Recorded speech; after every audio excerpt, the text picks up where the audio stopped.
saya di sini, insya Allah saya akan menceritakan tentang kisah seorang hamba yang menggetarkan arsy dan terkenal di langit. Teman-teman, ada yang tahu tidak siapa beliau?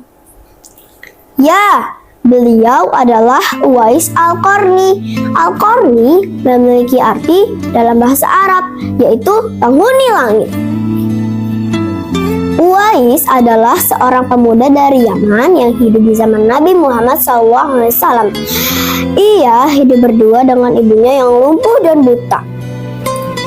Untuk memenuhi kebutuhan hidup sehari-hari, Uwais mengembala domba. Dan jika ada hasil berlebih, ia gunakan untuk menolong orang yang kesusahan. Selebihnya, Uwais sering berpuasa. Hidupnya hanya ia gunakan untuk beribadah kepada Allah Subhanahu wa Ta'ala dan berbakti kepada ibunya, karena ayahnya sudah lama meninggal. Suatu hari, Uwais sangat ingin bertemu dengan baginda Rasulullah SAW. Namun, ia sadar bahwa ibunya tidak bisa ditinggalkan. Saking cintanya kepada Rasulullah SAW, ketika ia mendengar ada yang melempari Rasulullah SAW hingga membuat giginya patah, Uwais pun turut mematahkan giginya dengan batu hingga patah. Dan dalam hatinya, ia berkata, "Kapan aku bisa bertemu dengan baginda Rasulullah SAW?" Akhirnya, pada suatu hari, ia ungkapkan semua keinginannya kepada ibunya untuk pergi ke Madinah untuk menemui Rasulullah SAW. Ibunya pun mengizinkannya, dan ibunya pun berpesan, "Pergilah wahai Uwais anakku, dan jika engkau telah berjumpa dengan Nabi, segeralah engkau kembali pulang." Dengan hati yang sangat gembira, Uwais pun pergi ke Madinah. Dan di depan pintu rumah Rasulullah SAW, ia mengetuknya. Tok tok tok tok. Namun yang menyambutnya bukan Rasulullah SAW, melainkan istri Rasulullah SAW, yaitu Aisyah radhiyallahu anha.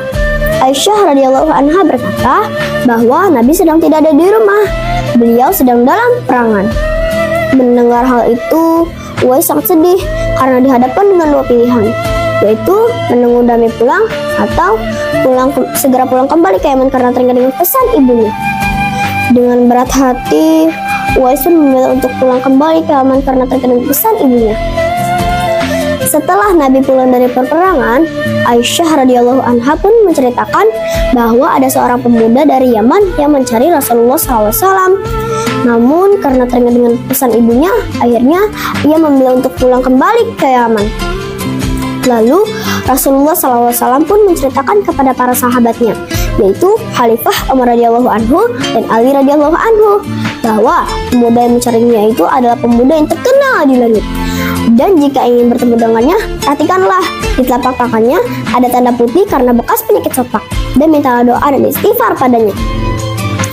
Bertahun-tahun kemudian, Khalifah Umar radhiyallahu anhu dan Ali radhiyallahu anhu teringat dengan sabda Nabi atas pemuda yang terkenal di langit. Mereka selalu mencari keberadaannya. Dan hingga suatu hari, mereka benar-benar bertemu dengan Uwais. Khalifah Umar radhiyallahu anhu dan Ali radhiyallahu anhu langsung mendatangi Uwais, dan mereka langsung meminta doa dan istighfar pada Uwais.